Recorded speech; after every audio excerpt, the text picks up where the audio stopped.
ನಮಸ್ಕಾರ ಸ್ನೇಹಿತರೆ. ಇಂದು ನಾವು ದೇಶದ ಬ್ಯಾಂಕಿಂಗ್ ಕ್ಷೇತ್ರದಲ್ಲಿ ಸುದ್ದಿಯಾಗಿರುವ ಒಂದು ಪ್ರಮುಖ ಪ್ರಕರಣದ ಬಗ್ಗೆ ತಿಳಿದುಕೊಳ್ಳೋಣ. 590 ಕೋಟಿ ರೂಪಾಯಿ ಮೋಸ ಪ್ರಕರಣ. ಏನ್ ನಡೆದಿದೆ? ಯಾರು ಸಂಬಂಧಪಟ್ಟಿದ್ದಾರೆ?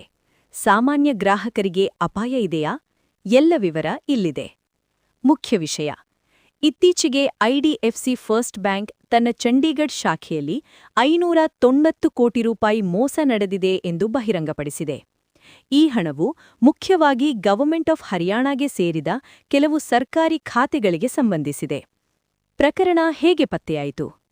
ಹರಿಯಾಣಾ ಸರ್ಕಾರದ ಒಂದು ಇಲಾಖೆ ತನ್ನ ಖಾತೆಯನ್ನು ಮುಚ್ಚಲು ಕೇಳಿದಾಗ ಬ್ಯಾಂಕ್ ದಾಖಲೆಗಳಲ್ಲಿದ್ದ ಹಣ ಮತ್ತು ಇಲಾಖೆಯ ದಾಖಲೆಗಳಲ್ಲಿದ್ದ ಹಣ ಹೊಂದಿಕೆಯಾಗಲಿಲ್ಲ. ಇದರಿಂದ ಅನುಮಾನವುಂಟಾಡಿ ಒಳಗಿನ ಪರಿಶೀಲನೆ ನಡೆಸಲಾಯಿತು. ಅಲ್ಲಿ ಅನೇಕ ಅನುಮಾನಾಸ್ಪದ ವ್ಯವಹಾರಗಳು ಪತ್ತೆಯಾದವು. ಯಾರ ಮೇಲೆ ಅನುಮಾನ? ಈ ಪ್ರಕರಣದಲ್ಲಿ ಕೆಲವು ಬ್ಯಾಂಕ್ ಸಿಬ್ಬಂದಿಗಳ ಪಾತ್ರ ಇರುವ ಸಾಧ್ಯತೆಯಿದೆ. ಈಗಾಗಲೇ 4 ಸಿಬ್ಬಂದಿಯನ್ನು ಅಮಾನತು ಮಾಡಲಾಗಿದೆ. ಪೊಲೀಸ್ ದೂರು ದಾಖಲಾಗಿದ್ದು ತನಿಖೆ ಮುಂದುವರೆದಿದೆ. ಮುಂದಿನ ಕ್ರಮಗಳು: ಬ್ಯಾಂಕ್ ಈ ಪ್ರಕರಣದ ಫೊರೆನ್ಸಿಕ್ ಪರಿಶೀಲನೆಗಾಗಿ ಕೆಪಿಎಂಜಿಯನ್ನು ನೇಮಿಸಿದೆ. ಸುಮಾರು 556 ಕೋಟಿ ರೂಪಾಯಿ ಹಣವನ್ನು ತಕ್ಷಣ ಮರುಪಡೆಯಲಾಗಿದೆ ಎಂದು ವರದಿಯಾಗಿದೆ.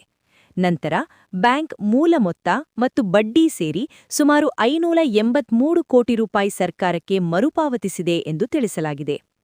ಆರ್ಬಿಐ ಪ್ರತಿಕ್ರಿಯೆ: reserve bank of India RBI ಈ ಪ್ರಕರಣವನ್ನು ಗಮನದಲ್ಲಿಟ್ಟುಕೊಂಡಿದ್ದು, ಇದು ದೇಶದ ಬ್ಯಾಂಕಿಂಗ್ ವ್ಯವಸ್ಥೆಗೆ ದೊಡ್ಡ ಅಪಾಯವಲ್ಲ ಎಂದು ಸ್ಪಷ್ಟಪಡಿಸಿದೆ. ಇದು ಒಂದು ಪ್ರತ್ಯೇಕ ಕಾರ್ಯಾಚರಣಾ ಸಮಸ್ಯೆ ಎಂದು ತಿಳಿಸಿದೆ. ಸಾಮಾನ್ಯ ಗ್ರಾಹಕರಿಗೆ ಅಪಾಯ ಇದೆಯಾ?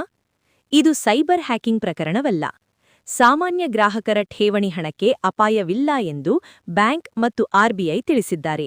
ಷೇರು ಮಾರುಕಟ್ಟೆ ಪರಿಣಾಮ: ಪ್ರಕರಣ ಬಹಿರಂಗವಾದ ನಂತರ ಬ್ಯಾಂಕ್ ಷೇರು ಬೆಲೆಗಳಲ್ಲಿ ಕುಸಿತ ಕಂಡುಬಂದಿತು.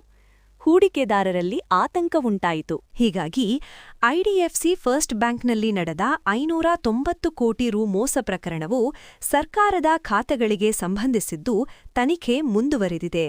ಈ ಮಾಹಿತಿ ನಿಮಗೆ ಉಪಯುಕ್ತವಾಗಿದ್ದರೆ ವಿಡಿಯೋಗೆ ಲೈಕ್ ಮಾಡಿ ಮತ್ತು ಇಂತಹ ಇನ್ನಷ್ಟು ಮಾಹಿತಿ ಪಡೆಯಲು ನಮ್ಮ ಚಾನೆಲ್ ಸಬ್ಸ್ಕ್ರೈಬ್ ಮಾಡಿ.